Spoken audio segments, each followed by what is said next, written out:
When the Civil War broke out, supposedly, Mr. Lincoln wanted to free the slaves, but according to his own words, he really didn't care whether America had slaves or not. He really wanted to save the Union. The average young man at the time was not going to go to war to defend some rich guy's slaves. Yeah. Southerners, Southern plantation owners, were an aristocracy that did not want that. They wanted to use slavery and expand slavery into the new territories. What caused the Civil War? The clash. What caused the Civil War? Was it truly about getting rid of slavery once and for all? Or were there other factors at play? Did Lincoln genuinely not care about the slaves? Take a look at what Lincoln said in a letter to American journalist and former New York Tribune editor Horace Greeley on August 22, 1862, which can be found on the Library of Congress website.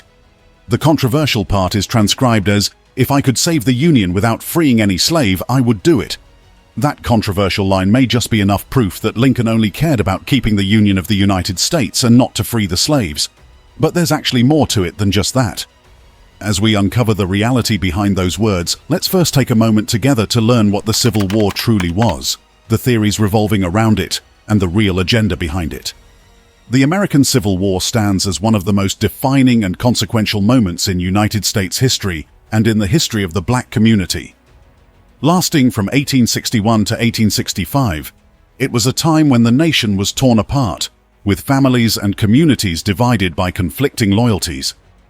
A time when the fate of the African Americans relied on the hands of their oppressors. Certainly, the impact of the Civil War was far beyond the battlefields, as it changed the trajectory of American society, politics, and identity. Ultimately, it was a struggle over the fundamental principles upon which the United States was founded. It was a clash of ideologies, a test of resolve, and a reckoning with the nation's original sin, slavery, or is it? While the war is often simplified into a story of northern states versus southern states or Union versus Confederacy, the reality is far more complex. Throughout history, scholars, historians, and ordinary citizens have offered a variety of theories to explain why the Civil War broke out and what decided its outcome, ultimately freeing all slaves. But which of them is the most accurate or compelling remains a subject of debate and further study. Let's take a look at the most prominent ones, starting with the story that the majority of historians agree with. In today's historical consensus, most experts point to slavery and the treatment of African Americans as the central issues that led to the Civil War. The southern states wanted to keep slavery and have more control over their own laws, while the northern states wanted to end slavery and wanted the federal government to have authority over those issues, rather than leaving it up to individual states to decide their own laws on the matter. Before the war, the term Union referred to the government and states that remained loyal to the federal government and did not withdraw from the US. It's important to note, however, that not every Southern or Confederate soldier fought to preserve slavery, nor was it the initial intention of the North to go to war just to end it. The soldiers had various reasons for fighting, including survival and loyalty to their comrades, and initially, the North's main goal was to preserve the Union, not to abolish slavery. But emancipation or freedom from slavery became the primary aim for the approximately 200,000 African Americans who served in the war on the Union side. Interestingly, many Americans today are not aware of what really happened in the U.S. Civil War. What was the cause of the Civil War, the U.S. Civil War in the 1800s? What was the cause of the Civil War? What do you think the cause of the Civil War was? I don't know. What would you say is the cause of the Civil War? The Civil War? What caused the Civil War? They mostly, I'm thinking of the first war when we became Americans. And then we had a Civil War. What do you think caused our Civil War? Sin, I suppose, you know. There was something evil. Mankind is hard on each other, man.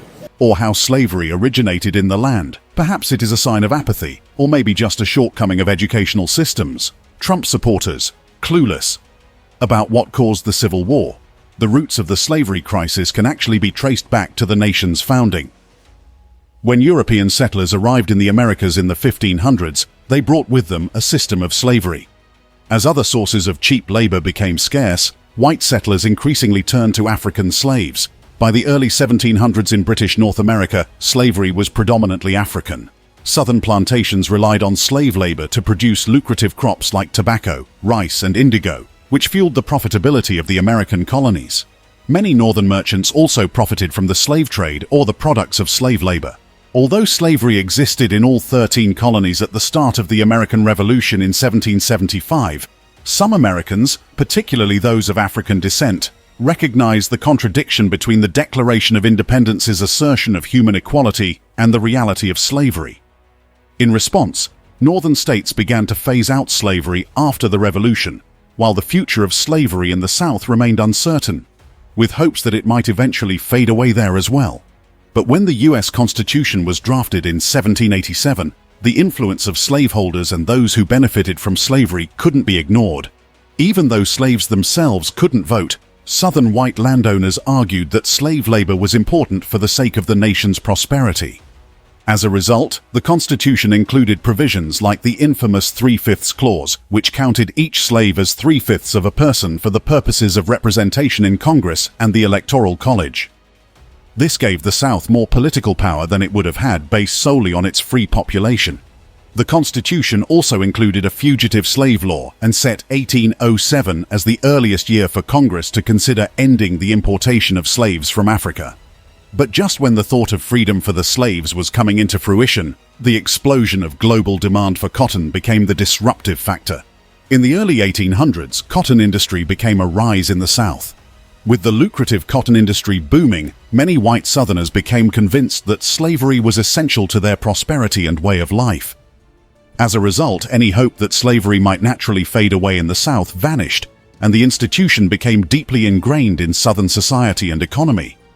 Meanwhile, in the decades leading up to 1860, Northerners increasingly embraced the idea that farmers and workers should be able to reap the rewards of their hard work and strive for self-improvement. This view clashed with the institution of slavery, which many Northerners saw as incompatible with the principles of opportunity and progress. Opposition to slavery's expansion into new territories grew, as these lands were seen as the rightful domain of ambitious free men. For instance, the proposal to admit Missouri as a slave state in 1820 ignited a fierce national debate over slavery. After much deliberation, a compromise was reached. This compromise allowed for the admission of Maine as a free state, while Missouri was a slave state. Additionally, Congress prohibited slavery in all western territories lying above the southern boundary of Missouri. However, the Missouri Compromise only temporarily eased tensions over slavery. In the 1830s, concerns about the issue resurfaced for several reasons.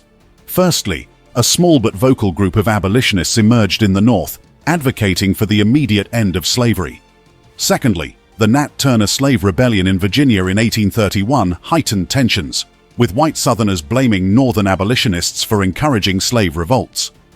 As if all those conflicts weren't enough, the U.S. victory in the Mexican War of 1846 to 1848 added vast new territories to the nation, reigniting debates over the status of slavery in these areas. The Compromise of 1850 was devised to address these issues, particularly as California sought admission to the Union. This compromise included the admission of California as a free state, a stronger fugitive slave law, assurances that Congress would not interfere with the interstate slave trade in the South, and the prohibition of the slave trade in the District of Columbia. However, the compromise left the status of slavery in other newly acquired territories unresolved. Amidst mounting tensions over slavery, a new political party emerged in the North during the 1850s: the Republicans. The Republicans' central platform was the prohibition of slavery in the territories. They were the first party in American history to draw their support primarily from one region, the North. Predictably, this stirred deep resentment and anger in the South. The failed attempt by abolitionist John Brown to incite a slave uprising in Virginia in 1859 added fuel to the fire. Brown's actions struck fear and alarm throughout the South, reinforcing the belief that Northern abolitionists were actively seeking to undermine Southern society. The presidential election of 1860 only highlighted the significant divides between different regions of the United States. Within the Democratic Party, there was disagreement over slavery, leading to two candidates being nominated. Meanwhile, the Republicans nominated Abraham Lincoln of Illinois, whose platform included government support for infrastructure projects and protective tariffs to bolster American industry, alongside the prohibition of slavery in the territories. Lincoln's victory in the election was achieved by sweeping the northern states, while failing to get even one electoral vote from the South. This clear win was viewed by the South as the first step toward ending slavery altogether, a prospect they did not approve of. As a result, 7 states from the South, South Carolina, Mississippi, Florida, Georgia, Alabama, Louisiana, and Texas, withdrew from the Union, becoming part of the Confederate States of America, commonly referred to as the Confederacy. Lincoln, fervently hoping to preserve the Union without resorting to war, faced a very important decision. But when he opted to resupply the U.S. Army stationed at Fort Sumter in Charleston Harbor, Confederate forces responded by opening fire on the fort. In response to this act of aggression, Lincoln issued a call for 75,000 volunteers to suppress the rebellion. This call to arms further escalated tensions and prompted 4 more states, Virginia, North Carolina, Tennessee, and Arkansas, to join the Confederacy. With the withdrawal of these additional states, the nation found itself plunged into civil war. Many professionals believe that this is the story that led to the Civil War, but some believe that there are more factors to consider to be able to identify the real cause of the said war. The first factor to consider is the economic conflict of the North and South. In the South, slavery played a big role in the economy, particularly in the plantation system, which heavily depended on enslaved labor to cultivate profitable crops like cotton, tobacco, and rice.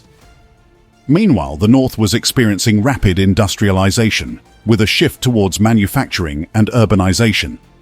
This economic model did not rely on slavery and was based more on wage labor and technological advancements. With that, the North developed a different economic outlook and became increasingly opposed to the institution of slavery.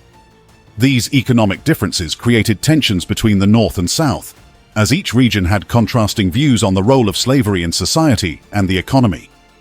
The industrialized North saw slavery as incompatible with its economic principles, while the agrarian South viewed it as essential to its economic survival.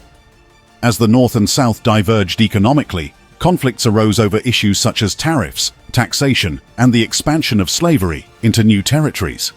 These disagreements ultimately reached a breaking point, leading to the outbreak of the Civil War as both sides sought to defend their economic interests and way of life. While this theory may be convincing, others do not agree with the story. Some argue that the cause of the war was economic. The North was industrial and the South agrarian. And so, the two lived in such economically different societies that they could no longer stay together. Not true. In the middle of the 19th century, both North and South were agrarian societies. In fact, the North produced far more food crops than did the South. But Northern farmers had to pay their farmhands, who were free to come and go as they pleased, while Southern plantation owners exploited slaves over whom they had total control. Aside from this, there is another theory that circulated not long after the war ended. The theory suggests that slavery was not the reason for the Civil War. Instead, it was the states' rights. During the period leading up to and during the Civil War, there were clear and well-documented statements by Confederate leaders indicating that slavery was indeed the primary cause of the conflict. However, in the aftermath of the war, a revisionist narrative known as the Lost Cause emerged. This narrative sought to downplay the role of slavery and instead portrayed the Confederacy as defenders of states' rights and the Constitution. This revisionist history was pushed by various groups, including the United Daughters of the Confederacy, who erected monuments, influenced textbooks, and spread a different view of the Civil War across generations. Despite overwhelming evidence to the contrary, this myth persists today, contributing to a widespread confusion of the true causes of the Civil War. However, one has to wonder, if the Confederacy is defending states' rights, what exactly are those rights aside from the right to own and use slaves?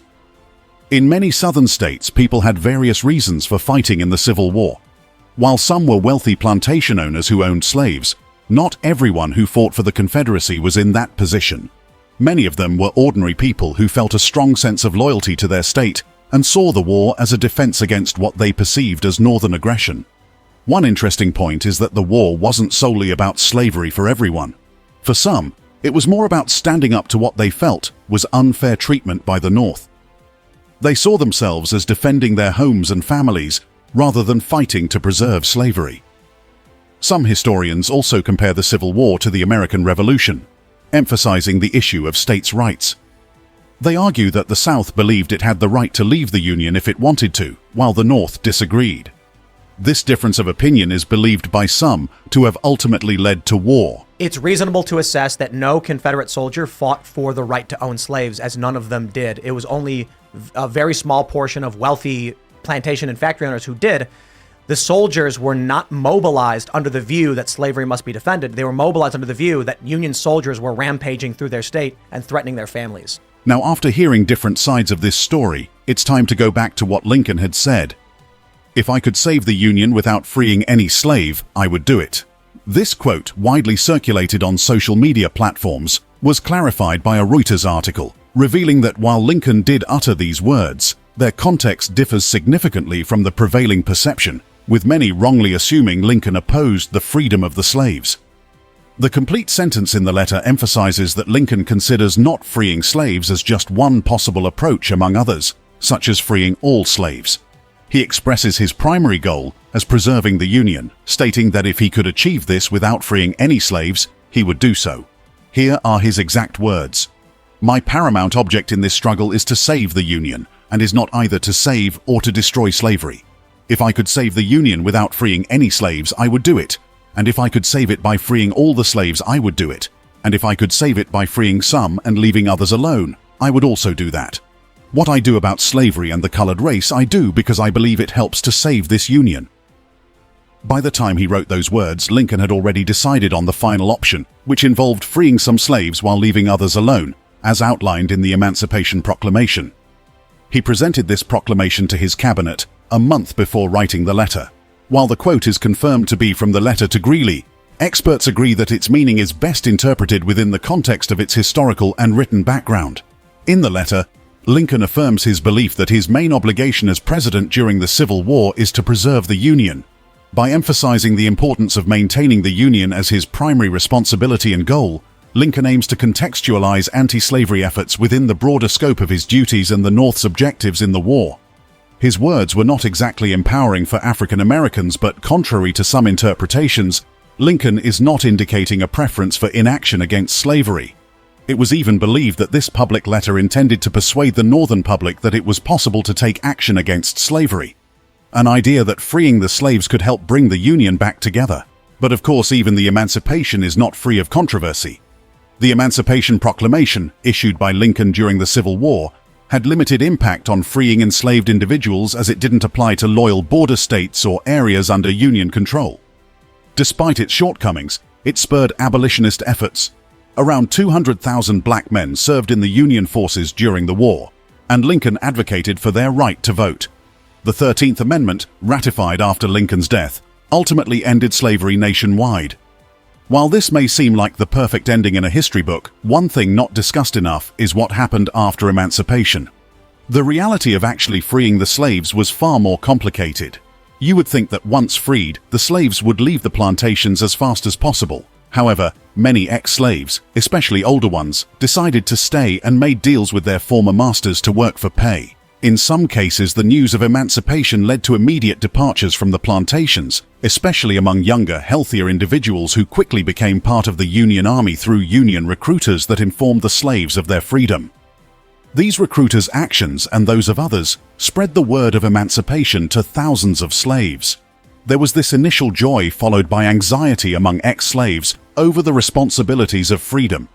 Fortunately, many of them embraced the newfound independence and thrived in their new start at life. The Emancipation Proclamation actually freed very few people. Since Lincoln issued the Emancipation Proclamation as a military measure, it actually didn't even apply to border slave states like Delaware, Maryland, Kentucky, and Missouri, who were loyal to the Union. Lincoln also exempted selected areas of the Confederacy that had already come under Union control, hoping to gain the support of white populations in those states. The proclamation was aimed at destabilizing the South, where Lincoln's government had no control, and also no ability to enforce the freedom of any enslaved people. The proclamation did, however, provide a further step for abolitionists to continue pushing for an actual end to slavery. By the time the Civil War ended, around 200,000 black men had served in the Union Army and Navy.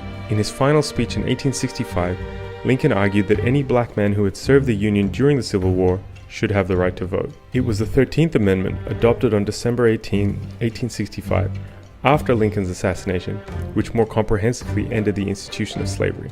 After all of this, only one question remains. Did Abraham Lincoln genuinely care for the slaves and is worthy to be called the Great Emancipator? We'll leave the answer to you, our valued viewers. Thank you for staying until the end of the video. If you liked this content, please subscribe and turn on notifications so you don't miss any future uploads. Don't forget to like, comment, and share. We look forward to seeing you in the next video.